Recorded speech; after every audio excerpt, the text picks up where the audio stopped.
First morning on board, and food was definitely our number one priority. We've never been in Europe this early before. It's not even Easter yet, but look at the size of these things. They're longer than my forearms. They don't actually say they're eggs, look like chocolate bowls, but they're big. This lot from the supermarket, I've spent 220 Australian dollars, 140 something euros, 45 euros, and it's amazing category. Look what we have. Absolutely beautiful. 2 shopping trolleys full. Look, the best produce, beautiful, beautiful asparagus, strawberries, radish, fennel, pesto, smoked salmon, gorgonzola, brie, you name it, we have it. All the supposedly expensive stuff. And the water is 11 euro cents a litre. That's about 15 cents a litre. So we've driven back with our hire car, and David lugged it all up our ladder. And so that's our fresh food, and then we have all of our water. So we're well provisioned probably for the next week and a half. It's been a busy first day, and exhausting last night when we arrived late. And I've convinced Karen to actually put her feet up and take some time out. This is not a marathon. We've got a lot of down below fairly well sorted now. Mostly Karen has, while I've been bashing away at emails and work and getting the heavy stuff done. So now it's relaxing time and little glimpses of what this is supposed to be about.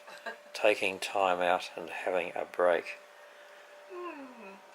I'm not usually good at taking breaks, but today I am, because I'm still slightly jet lagged from a long flight, and I've been working all day. We went shopping this morning, and I've been, unpacking and tidying up cupboards and sorting things out, and I thought, my time. So a good book that I'm about a third of the way through, and a glass of local vino, which I haven't actually tried yet, and a few minutes to myself. I just said to David, boats are always a bit of a nightmare really, and something always needs to be done. When we arrived on board the other night before last, we had no hot water, and we've only just got around to actually checking the hot water service and finding out what's wrong. Well, the element has no anode left on it whatsoever, and David... There's the old element I've got out. The new one I've just put in is a full zinc anode that runs the length of that about 15 millimeters in diameter, and the idea of that is to protect the inside of the cylinder and also the element. Well, that anode is gone, it's just a stump. So we will buy another one of those tomorrow. That one's in, the old one's out. Just get the thermostat back in, wire it up, and we should be right. Well, I have to say it wasn't such a nightmare. I thought getting this out would be an absolute pain. This is the tool, obviously not the vice grips, that's the tool that a friend of ours had made for us in Tunisia, and it worked a treat. Thank you, Duncan, if you ever get to see this video. Yes, a big thank you, Duncan. We really appreciate it. And what would I do without my trusty handyman David, who's jack of all trades and master of almost all of them? He's amazing. Right, that's the thermostat connected again. Plugged back in. Go over here and turn it on and see whether our breaker flicks out. Water heater on. Breaker doesn't click out, so it's all good. So we now just got to get the thing full again. So we turn our pumps back on. Our pumps live down here. What we did to try to minimise the amount of water that would be running out of the cylinder was to run one of our tanks dry. which is tank number 2. That's dry, and then we kept running the water until we had lots of bubbles and no water coming out of the hot water tap. So we're now turning tank number 1 on. That's our pressure pump here. We'll turn our pressure water system back on over here. And you can hear it gurgling away down there. And it's now pumping water back into our hot water cylinder. And we'll turn the tap on over here. And like in a house, you get lots of bubbles and lots of air.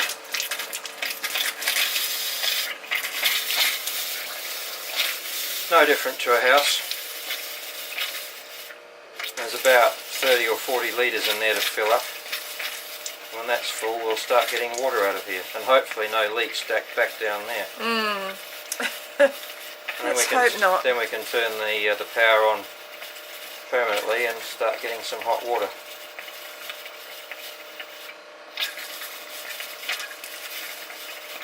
My Mr. Fix-It. Well, one has to be resourceful on a boat. When you own a boat, you either need to be a millionaire and just get everyone to do everything you need, and as I said to Karen, wouldn't it be nice in some ways? We get off the plane, we hop in a car, we turn up at the marina, and there she is, cleaned, polished, provisioned. All we do is walk on board, unpack our bags, have dinner, and go to bed. That would be nice in many ways. But for most of us who are out there sailing the oceans of the world, it's not like that. We scrimp and we save and we stretch and we sacrifice and we finally buy our dream. And then to keep that dream going, we have to do as much as we possibly can ourselves. And that means preparing the boat for the season, getting the boat pulled down and winterized and all the stuff in between, including fixing hot water services. And everything else that goes with the boat. So the more resourceful one is, the more technical one is, the cheaper life can be. Here we go. Look, we've got water coming out of the hot side of the system now. Yay! Yes! Bubbles are finished. So the hot is now the same as the cold. That's cold. That's hot. So it's full. So we can go over here and turn the breaker back on permanently. Hot water on. And it doesn't trip the breaker. Nope. Yes! So now just going to put everything back together again, including putting the protective cover back on to save people being electrocuted. That's this pretty little thing. Yeah. They're really nice. They're much nicer than a domestic one, I have to say. They're beautifully packaged. Everything's really nicely done. Just that sometimes boat manufacturers just chuck them in. And it's one of the to-do jobs is to reorganise things down there so it's much tidier, the way I would build a boat. But if this boat was built the way I would build it, we couldn't afford it. So one of the compromises of life, you make do. It's a nice boat, but there's lots of things that I don't like about the way it's been put together. Okay, that's it. Another job done. We can have showers tomorrow or even tonight now. Early morning, first Friday in Grado. Karen's getting into fitness. Again. Still. In amongst the washing. With the rain outside and the wind.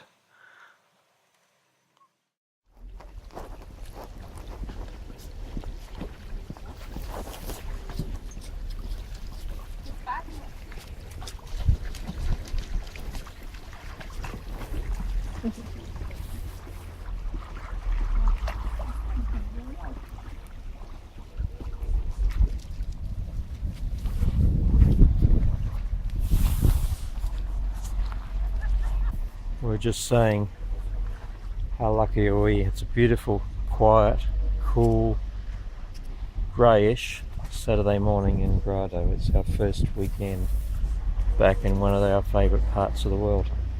It is, and I was just saying to David how lucky we are to be here and to be able to experience life in a different country, life in a different culture, and just to have a different way of living for a couple of months a year. We're very lucky. We've just been to get some cheese and fruit juice and fresh bread. Fresh bread. Now we're heading off to the chandlery. Just for something different. We take the car back today, so it's our last chance to zip into Monfalcone to pick up a few last boat bits. In the meantime, this is just delightful. It's just so peaceful. Well, it's good morning from us here in Grado in northern Italy. We've woken up to daylight this morning. It's wonderful. We have daylight pouring through our boat because David and I, late yesterday afternoon, in a tearing gale I might add, decided that we would take the cover off the boat. So this morning, as I said, the boat is absolutely washed in beautiful daylight and the boat just looks gorgeous. Our boat just looks like she should be. She's very light, very airy, very bright, and I love her to bits. She's just so lovely to live on. We're semi-organised. We've had 4 days here now, bearing in mind that the first day we were so tired from flying, from the flight. David worked out that for him it was about 51 hours, I think, from bed to bed. So he was a bit exhausted. We're semi-organised. Everything in our cabin is organised and clean, and you don't have to go in there, David, but it's looking lovely. But daylight is the best thing. And here, she's all together again, and my galley, and I've got everything set up here. I've got my pot of basil, which I used last night in a pasta dish. I have bean shoots already sprouting after 2 days. I've made yogurt. The coffee machine is in use. I've got herbs, kettle toaster, bickies, fruit, everything is ready to go. So, and the fridge is full. So I feel really organised and pleased about that. Now, I wanted to tell you about the bus trip yesterday because we are now carless. We have no car. This is what we're using, our legs and our feet to get around, which in a way David always says frees him of the responsibility and of having a car, and it's basically up to us to get where we want to go. So we dropped the car back at Trieste Airport. We're at Trieste Airport in Italy, and we've just dropped our hire car back, and we are going to actually catch a bus into Grado instead of catching a taxi, something a bit different. So while we're waiting, and quite a lot cheaper, about 40 something euros or euros cheaper, which is maybe about $70 cheaper. Anyway, while we're waiting, we're actually in the cafe and we have a bird's eye view of the runway. And there's David eating a croissant, I think they call it brioche here, and a juice. Mine's coffee and a cream croissant or brioche. So we'll be back in Grado in about an hour and a half, hopefully. So while Karen finishes her croissant, it really is a lovely airport, Trieste. It's got a quiet country ambience to it. We're just saying it's hard to believe they're actually going to have any planes here. I mean, there's a few light aircraft out there, but a full-sized aircraft, especially one that actually flies to different countries, like in a couple of months we'll be catching a flight here to Rome and from Rome to Heathrow. It's such a sweet little airport, a lovely view, and it's quiet. It's always quiet. This is it. Yeah, this is it. And the arrivals and departure hall downstairs is no different, about the same size, and just a few people wandering about. Quite an amazing place. We decided to get the bus, and it was great. When we got onto the bus, there was an elderly woman in front of us with a small suitcase. We didn't notice this until the last minute, and she was unable to lift her suitcase up into the bus. And a youngish man in his maybe mid-40s got out of his seat and helped her get onto the bus. Not the driver, but he helped her and carried her suitcase on board for her. We sat directly behind him and his partner, and he must have heard us over talking about the trip. We didn't know that we actually had to change buses in Monfalcone, which was 10 minutes down the road, and we thought, oh, which bus do we have to change onto? He actually turned around and told us all the information that we needed. And then when we got off the bus, he actually assisted this elderly woman off the bus, got a suitcase, made sure that we got on the right bus. He was so gracious and so helpful. Just really a lovely thing to do. He didn't know us, he didn't know the woman, but just a delightful response from him. So whoever you were, a big thank you.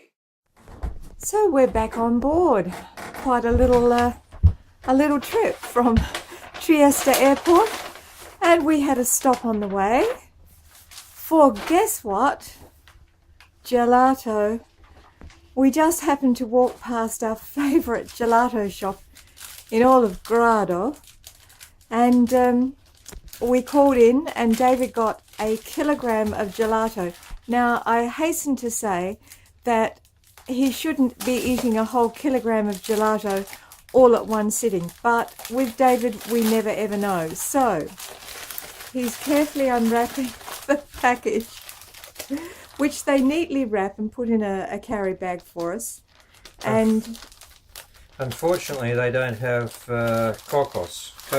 coconut, which is David's, one of David's favourites. nor vanilla.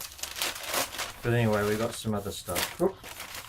So this will keep us going for 3 nights at least. How many? 3. Well, I might get 2 serves if I'm lucky. So The we've sun's on that, so I'm not sure if you can see it. We've got cioccolato, stracciatella, Pistache.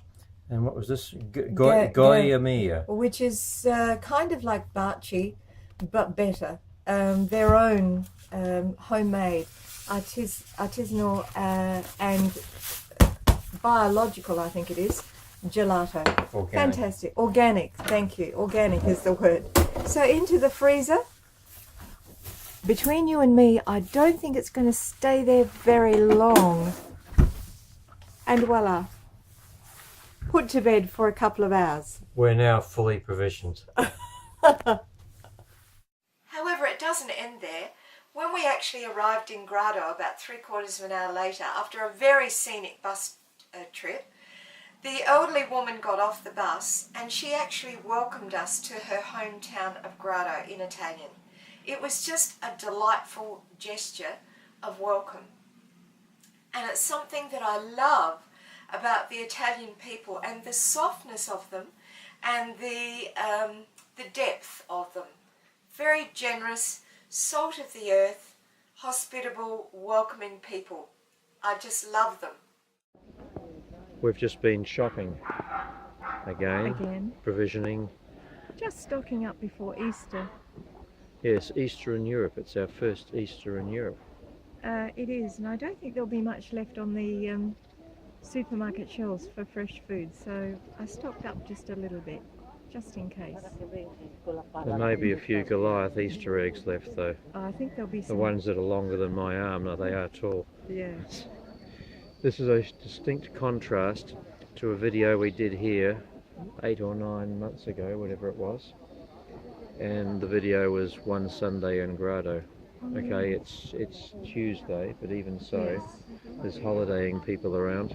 There's the beach that was seething with people. The deck chairs are just starting to be thought about putting out. There's certainly people wandering around enjoying it, and look at this sea out here. Look at that.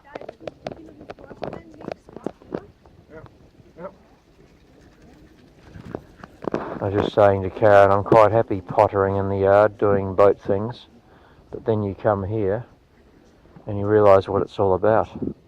How we'd love to be out there on that stuff right now, sailing somewhere. But our boat's not ready yet. No. So this is one Tuesday in Grado. I think one Sunday in Grado was one of my best productions. Prego. So it's really a lovely place, Grado.